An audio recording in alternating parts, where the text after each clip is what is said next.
Merci Bonjour Laetitia. José. Donc, donc j'ai effectivement le plaisir d'animer aujourd'hui donc un nouveau webinaire là, sur les tendances de l'automatisation. L'idée, c'est de partager un petit peu toutes les tendances que j'ai pu recueillir, d'une part chez nos clients, hein, puisqu'aujourd'hui on a plus de 3000 clients actifs, et d'autre part auprès des organismes ou des grands heures de conseils dans le monde, mais aussi d'investisseurs hein, qui vont aussi créer la tendance, parce que c'est par là aussi que ça se passe, hein, par les investissements produits à grande échelle pour faire évoluer des marchés ou des technologies, hein, tout simplement.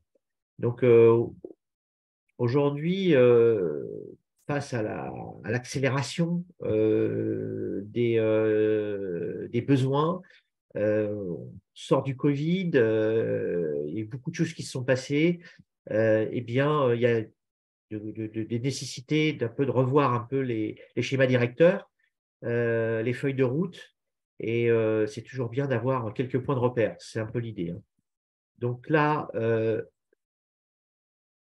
je suis donc, pour ceux qui ne me connaissent pas, José da Silva, je suis dans le marché de l'automatisation depuis une trentaine d'années maintenant, dont 22 chez SMA.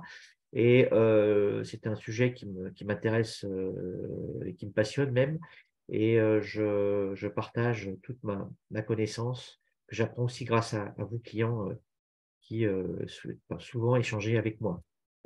Donc, pour entamer ce webinaire, euh, un petit constat rapide en termes de, évidemment, toujours en lien avec l'automatisation. Je vais dire que, bon, en termes d'organisation, le DevOps, c'est généralisé, hein, tout le monde l'a adopté à sa façon, à son niveau, mais grossièrement, tout le monde a appris donc la mesure de l'intérêt et du fonctionnement d'une organisation DevOps avec les outils qui vont bien. Le cloud, et c'est généralisé. Alors, de manière hybride, hein, on n'a pas tous switché dans le cloud, bien entendu, mais le cloud est rentré par la porte ou par la fenêtre, comme on a l'habitude de dire. Et donc, tout le monde a adopté le cloud à différents niveaux et degrés. Beaucoup d'outils aussi sont rentrés dans les entreprises avec ces évolutions, et notamment des outils d'automatisation qui sont venus rejoindre donc, ces technologies pour les maîtriser, pour les utiliser au quotidien. Et puis également donc, les AI, hein, donc l'intelligence artificielle. Bon, moi, j'aime bien parler plus de machine learning.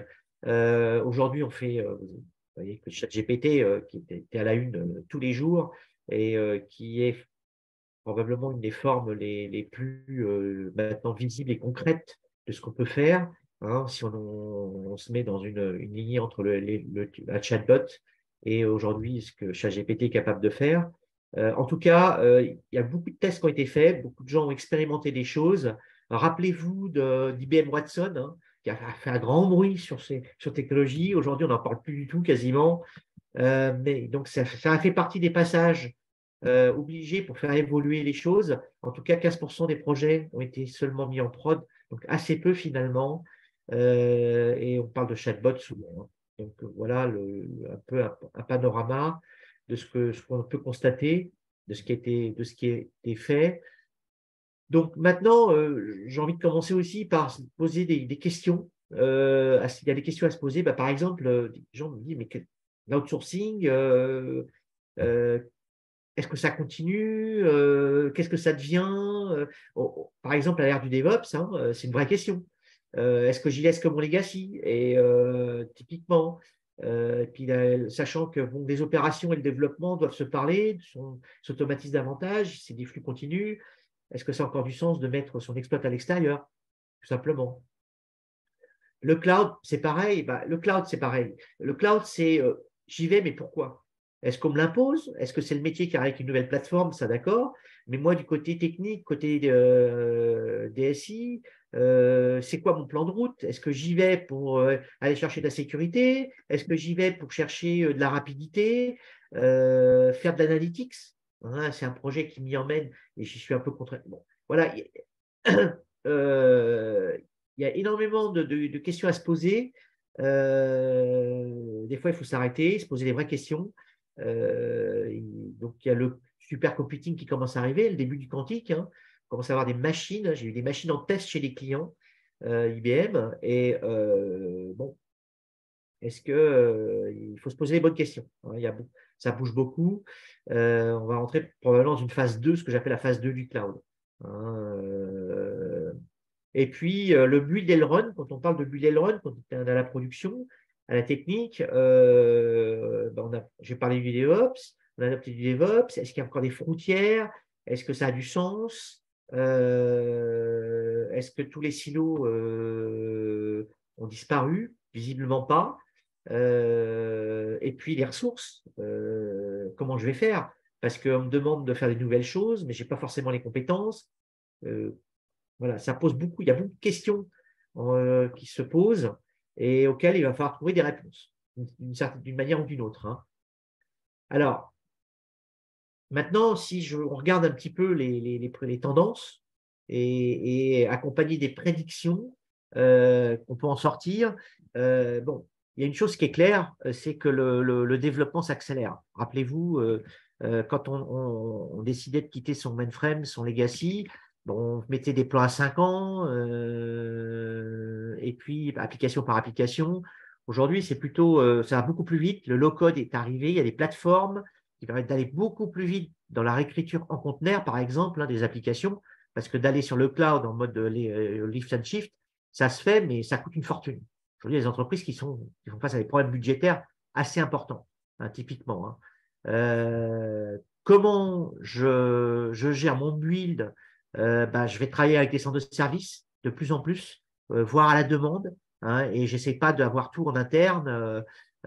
C'est des organisations qui permettent de faire des choses beaucoup plus vite, de manière beaucoup plus puissante, beaucoup plus complexe, et qui commence à bien fonctionner, sachant que le remote aujourd'hui est beaucoup plus facile à intégrer suite au Covid, hein, qui nous a appris beaucoup là-dessus.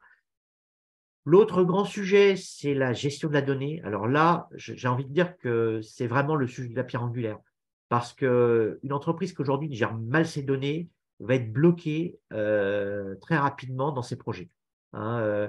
Quand on disait 90% des projets digitaux avortaient, c'était lié à la gestion de la donnée et aux interfaces applicatives liées aux données, hein, qui posaient problème derrière, entre autres, hein. Et puis, il faut peut-être, voilà, avec les nouvelles technologies, il va falloir vraiment mettre l'accent là-dessus parce que ça va devenir ingérable et surtout à des coûts prohibitifs. On a une donnée, généralement, on la reproduit 7 fois sur un site. On l'a vu sur certains sites, jusqu'à 20 fois, la même donnée existe stockée différemment. Il va falloir réfléchir un peu à tout ça. Ce n'est pas un sujet simple, ça c'est clair, mais il va falloir s'y attaquer. L'autre tendance, c'est que tout devient as a code, hein. Donc, les interfaces utilisateurs sont importantes, mais de moins en moins. Ce qui est important, c'est l'API exposée, c'est comment je peux intégrer les choses rapidement dans une application, faire des changements, ajouter, etc. Et que ce soit au niveau des infras, du code, du réseau, ça se généralise. Donc, ça, c'est vraiment une manière de fonctionner qui va lever des barrières à l'automatisation, évidemment. L'automatisation en elle-même également, qui doit se consolider, et on va voir comment. Et puis, le machine learning, l'hyperautomatisation qui va vraiment arriver dans le panorama, mais en usage quotidien. L'offre de Microsoft GPT-4 est là, elle est disponible. Pour 20 € par mois, vous pouvez avoir accès au logiciel qui vous écrit des scripts jusqu'à 80% en mode automatique. C'est réel, hein, pour prendre qu'une offre aujourd'hui disponible, mais il y en a d'autres, hein, disponibles qu'ils ont mis, mais vraiment, c'est là, c'est dispo, hein. J'ai testé, on a regardé, ça marche plutôt pas mal, hein. Donc, les principaux challenges on met en 6 points, si vous voulez, que je vais prendre un par un pour mettre un peu de matière derrière. Donc, les ressources que j'ai mis en numéro 1, parce que sans ressources, on ne va pas bien loin, c'est compliqué. Comment je vais transcrire mes besoins métiers, hein, en IT agile, et là, il va falloir amener une autre dimension à l'IT, chez les profils IT. Il faut qu'ils comprennent mieux les métiers, il faut qu'ils les acceptent et qu'ils travaillent en win-win avec eux. Ça, c'est clair. Comment je maîtrise mes architectures hybrides, parce que ça apporte de la complexité, ce n'est pas simple du tout. Comment je fais en sorte d'avoir des opérations qui ne s'arrêtent plus, parce que les fenêtres de tir sont de plus en plus réduites, voire inexistantes, hein. Les gens travaillent à 7 h du matin, 22 h le soir, le samedi, le dimanche. Enfin, ça, on devient complètement transparent par rapport aux besoins du business. On doit le devenir. Et puis, il faut maîtriser les coûts. Donc, tout ça, on peut pas, les budgets ne sont pas illimités à un moment donné. Et comment je maîtrise les coûts? Et puis, évidemment, la sécurité qui est toujours là, hein, qui est un problème qui a toujours été là, mais aujourd'hui, qui peut prendre des dimensions beaucoup plus importantes en termes d'attaque. Quand on voit aujourd'hui la fréquence où on est attaqué, il faut vraiment avoir ça toujours à l'esprit. On ne peut pas faire sans.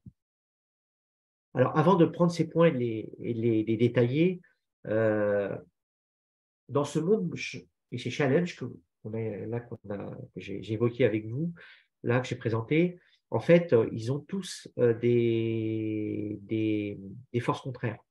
Quand vous faites du DevOps, vous allez aller beaucoup plus vite. Quand vous voulez produire avec une qualité proche de 100%, il faut maîtriser. Et par exemple, ces deux phénomènes-là, bien, ils doivent travailler ensemble. Ce n'est pas évident. Où est-ce que je mets mon curseur? Qui doit faire l'effort, etc. Donc peut-être, tout ce que je viens de dire là, ce qui est important, c'est d'identifier dans chaque brique les points positifs, les points négatifs, et de voir surtout le désalignement qu'il y a par rapport aux silos, enfin pas aux silos, aux autres briques avec lesquelles je dois travailler. Et c'est sur les désalignements les plus importants que vous devez travailler. N'essayez pas de faire une ligne droite, vous n'y arriverez jamais. Ce n'est pas le but d'ailleurs, hein. C'est surtout avoir une ligne avec les grosses disparités qui s'effacent. Il faut travailler, enfin, qui s'effacent, qui se réduisent, hein. Et c'est là qu'il faut aujourd'hui identifier, faire un bon audit et comprendre là où ça marche vraiment mal et de mettre de l'essence à cet endroit-là, de l'énergie à cet endroit-là, hein. Et c'est ça finalement le travail de départ le plus important, comprendre d'où ça vient pour travailler et donc à essayer de rendre votre parcours un peu plus linéaire, on va dire. Mais il faut accepter qu'il y a il y aura toujours des frictions et c'est normal, hein. Par contre, il faut se mettre en position que quand j'ai des problèmes, de savoir les résoudre plus vite, tout simplement. Et il y a des moyens pour ça. Donc, le premier point, les ressources, hein.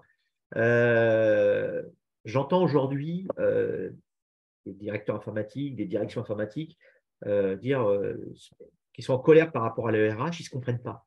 Ils disent oui, ils ne me ramènent pas les gens que je cherche, ils ne comprennent pas ce que je veux, etc. Première chose, il faut travailler en partenariat avec les RH, il faut y passer du temps. Il faut aussi éduquer vos RH, prendre du temps pour eux et essayer d'en faire un partenaire. Parce que le recrutement, ce n'est pas qu'une affaire de techniciens, c'est aussi une affaire humaine. Parce que faire venir les gens, c'est très bien, mais il faut leur vendre un environnement, il faut leur vendre une perspective de carrière, il faut leur vendre une gestion du talent dans le temps, et lui vendre le projet global. Et il ne faut pas essayer de s'approprier ça en termes de la DSI, ce serait faire erreur. Il faut travailler avec les RH, il faut grandir. Ce n'est pas simple, mais il faut faire la démarche. Voilà. Hein, sachant face aux enjeux qui arrivent, c'est-à-dire qu'on ne trouve pas les personnes forcément qu'on veut, puisqu'il y en a en quantité limitée, voire très limitée. Il n'y a pas de machine à fabriquer des gens qui savent faire du process, par exemple, hein. Ça va être une compétence qu'il faut avoir. Ces gens qui savent travailler en gestion de process, pas qui savent écrire des scripts, des gens qui vont réfléchir à une automatisation qui fonctionne, qui soit plus rapide, hein. D'ailleurs, une bonne automatisation, c'est une automatisation avec des process simples et fluides. Vous voyez, donc, il y en a beaucoup trop souvent dans les entreprises, des process déjà. En fait, il faut les casser, il faut les refaire en s'alignant du métier jusqu'à la technique. Voilà, il faut que ça fonctionne ensemble, hein. Et il faut travailler sur des processus d'apprentissage, hein, de mettre en place du e-learning, même en interne s'il le faut, s'associer avec des spécialistes, hein, évidemment. Et puis, il faut faire l'inventaire des ressources tout simplement en interne et de voir ceux qui sont capables d'évoluer, hein. et de les faire évoluer, de chercher le mouton à 5 pattes, hein, parce que finalement, il vaut mieux quelqu'un, et plus facile de prendre quelqu'un d'interne qui a du potentiel, qui comprend l'entreprise, donc les métiers d'une certaine manière, et qui va grandir avec de la gestion de process, pour prendre un exemple, hein, ou du learning, par exemple, pour faire de l'analytique, hein, et que d'aller chercher quelqu'un extérieur qui doit apprendre l'entreprise. Selon la taille de l'entreprise, il peut y passer un certain temps. Donc,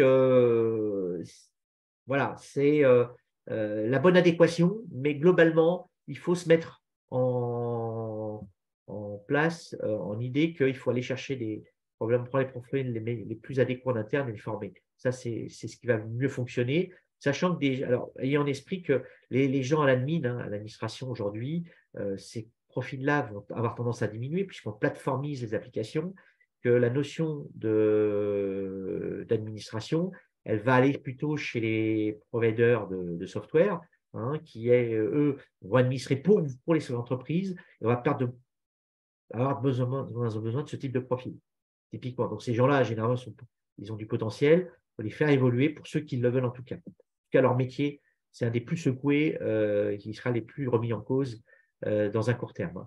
Groupama fait la démarche, je l'ai mis. Moi, j'ai fait sur ce projet-là depuis 2017 avec Groupama. On a réussi à aller faire évoluer énormément de gens, hein. Plus de 60% des gens ont évolué dans le bon sens. Personne n'a été licencié, tout le monde a été recasé, mais globalement, c'est un gros succès, hein. Ça se passe plutôt pas mal, hein. L'autre point, c'est donc effectivement la plateformisation des logiciels, métiers ou outillage également, hein, pour donc aller vers donc une réponse au métier de plus en plus rapide. Le DevOps, par exemple, c'est de plus en plus difficile, hein. On constate, on a mis des outils en place, ça fonctionne. Puis maintenant, tant qu'on est resté sur les nouvelles applis, ça allait. Maintenant que le patrimoine applicatif doit évoluer en faisant évoluer l'ancien et le nouveau en même temps, là, ça se complique, hein. Les outils ont été faits plutôt pour les nouvelles applis. On doit garder du patrimoine applicatif, ça va prendre 10 ans, parfois plus ou moins, ça dépend, mais à se faire. Et là, on touche beaucoup de limites, hein. Donc, il faut plutôt réfléchir à la plateformisation, donc plus d'automatisation pour passer ces obstacles qui sont compliqués, pour aller continuer à garder un niveau d'automatisation suffisant, voire plus important encore. Et finalement, que les développeurs, au lieu qu'ils vu des développeurs qui ont eu tendance à faire de l'opérationnel, parce que les opérationnels ne se sont pas mis à niveau, parce qu'il y avait des problèmes d'outillage, hein, les côtés opérationnels, ils ont encore des schedulers, mais qui aujourd'hui ne sont pas épuisés, ça ne va pas, c'est pas comme ça ne va plus. Donc, ils ont tendance à récupérer les choses. Il va falloir réoutiller correctement les opérationnels, côté opération aussi, et du coup, les développeurs vont pouvoir remettre du gaz et de l'énergie dans la complexité de la gestion des devs entre les nouvelles applis et les applis classiques, typiquement, hein. Donc, l'évolution va être compliquée, hein. L'autre point, c'est il va falloir consolider l'automatisation. Aujourd'hui, là, sur ces 4-5 ans, on a acheté beaucoup d'outils. Il y a en moyenne 7 outils d'automatisation, 7 à 10 outils. Une dernière arrivée, c'est la RPA, par exemple, hein, qui a massivement pris le pas sur les côtés métiers, hein. Mais ça a créé des silos, en fait. Vous avez plein de silos qui se sont créés. Les admins, ils ont pris Ansible. J'en prends un exemple. Alors, ils sont dans leur coin. Mais l'Ansible, il ne parle pas avec le scheduler. Et le scheduler, il ne parle pas avec GitHub et Jenkins, et ainsi de suite. Et tout ça, ça crée des ruptures d'automatisation, ça crée des complexes qui sont des process qui sont plus complexes parfois quand on essaye. Et l'idée, c'est plutôt de travailler en win-win avec chaque service. Et il faut une communauté qui devienne transverse. Donc, il va falloir, à un moment donné, j'appelle ça des managers de l'automatisation, des gens qui sont complètement transverses et qui vont faire que on aplanisse les silos Alors, ça va conduire à des changements d'organisation, des évolutions d'outillage, des changements d'outils aussi, pour arriver à faire quelque chose de fluide, linéaire et valorisé. Hein. À chaque fois qu'on a une cassure dans l'automatisation, on perd 15% d'efficacité. Voilà. Tout le monde est conscient, mais par où je commence et qu'est-ce que je fais? Et où est-ce que j'investis d'abord? Alors, le cloud fait bouger les lignes. Hein, alors, on dit, ouais, mais les outils dans le cloud, oui. Est-ce que le cloud, c'est son souci d'automatiser? Ils en donnent d'autres actuellement. Aujourd'hui, on ne voit pas beaucoup d'outils dans ce domaine-là. Pur cloud, hein, on va dire. Donc, il faut prendre ça en compte, hein, et bien se mettre donc à l'évidence qu'il va falloir travailler donc sur une consolidation de l'automatisation. L'autre point, c'est aussi l'autre challenge, c'est le côté la gestion des changements. Hein. Donc, DevOps, on va de plus en plus vite. Et en fait, on est arrivé à un point où on met les applications à jour en continu, quelle que soit finalement la valeur de l'application, le type d'application, etc. Tout doit passer en même temps. Et tout ça, en fait, ça coûte super cher. Ça a un coût. Ce n'est pas gratuit. Donc, il va falloir se reposer la question des déploiements. Hein. Je ne vais pas dire de revenir à l'histoire ancienne où on faisait des déploiements tous les mois, chaque fin de mois ou tous les trimestres des applications, on faisait des changements applicatifs majeurs. Hein. Mais d'en faire toutes les heures ou tous les jours, c'est peut-être exagéré pour certaines applications. Donc, il va falloir gérer une liste de priorités, faire une matrice très clairement et de faire un calcul de valeur métier versus fréquence de mise à jour. Parce que c'est un coût, tout simplement. Hein. Et on va s'apercevoir qu'on va peut-être pouvoir on va mettre des priorités. C'est très clair. Alors, pour mettre des priorités, il faut mesurer. Alors, mesurer, on commence à voir apparaître des nouveaux indicateurs. Alors, on parle de SRE. Hein, donc, le SRE, c'est du SLA, pour faire simple. Hein, c'est de faire c'était des SLA techniques plus les SLA métiers combinés. Hein. Il y en a qui parlent de SLO aussi. Donc, il va falloir faire grandir nos KPI et de mesurer la valeur métier finale livrée. Hein. C'est ça qui va être important au final. On peut avoir des KPI, excellents KPI à 100% techniques hein, au niveau de la DSI et les métiers être mécontents. Hein. Voilà, ça n'a plus de sens non plus. Donc, ce qui est important, c'est la valeur finale. Et c'est ça qu'il va falloir mesurer. Et à partir de là, on va pouvoir avoir une bonne matrice. Pour un exemple, c'est DevOps, hein, ou une bonne matrice de priorité pour pouvoir investir en ciblant davantage les investissements, très clairement. Hein. Je vais dans le cloud avec quelles applications? Justement, comment je les choisis? Hein, mettez en place des métriques et vous allez avoir les priorités hein, assez rapidement qui vont se dégager. Alors, tout ça, effectivement, vous allez avoir donc pas mal de challenges à résoudre. Donc, il va falloir raisonner plateforme par défaut.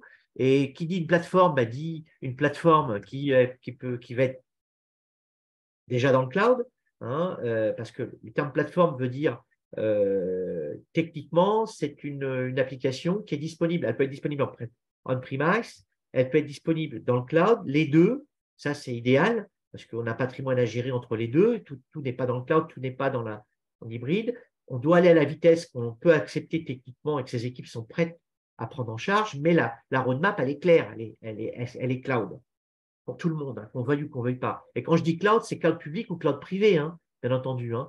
On voit arriver, il y a Nutanix en cloud privé, il y a Tanzu, et on voit arriver des clouds souverains, ce sont des clouds privés. Hein. Et une plateforme, sa fonction première, c'est d'adopter de plus en plus de fonctions sous la même interface, sous le même hyperviseur.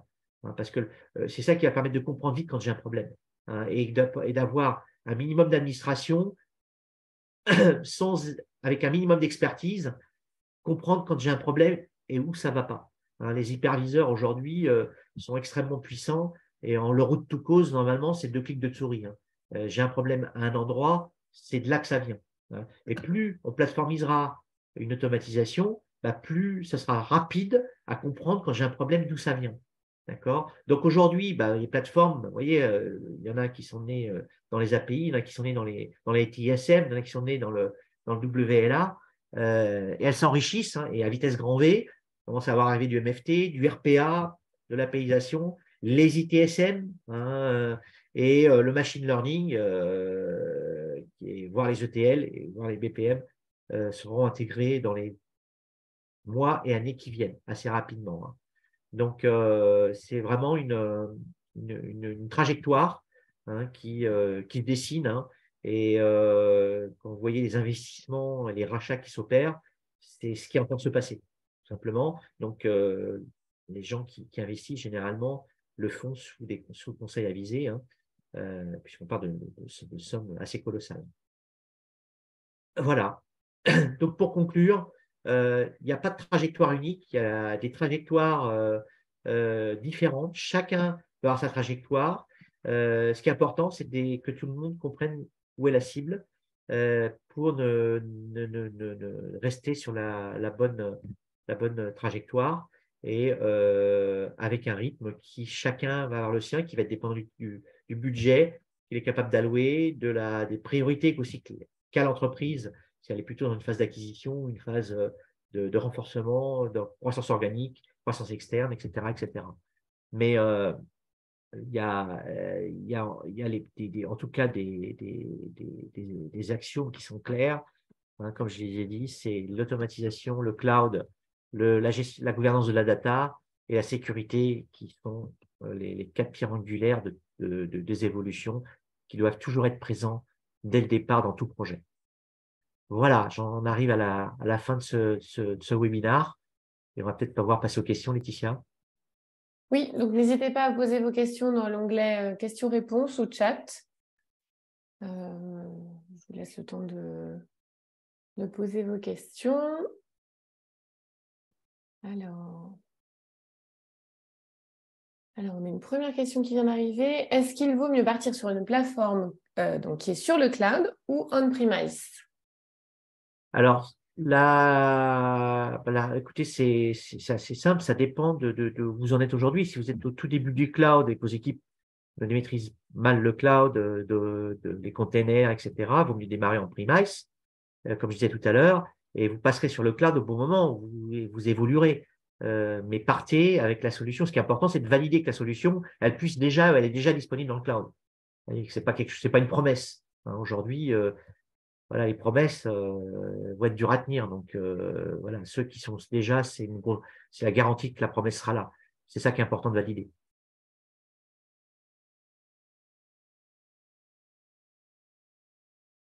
Je ne vois pas d'autres questions arriver. Je pense qu'on a été très clair alors. Bon. Eh bien, merci bien de votre attention. Je suis à vos dispositions. N'hésitez pas à me contacter, hein, via LinkedIn ou directement. Je suis à disposition, et je vous donne rendez-vous à mon prochain webinaire, hein, qui aura lieu probablement en avril. Je crois que la date n'est pas encore arrêtée, mais vous serez informé, hein, Oui. sur le ROI. Comment on calcule du ROI sur l'automatisation, comment on monte par rapport à une direction financière, comment on valorise ce type de projet, hein. Voilà, donc si ça vous intéresse, n'hésitez pas à vous inscrire, et je vous dis à très bientôt pour le prochain webinaire. Oui.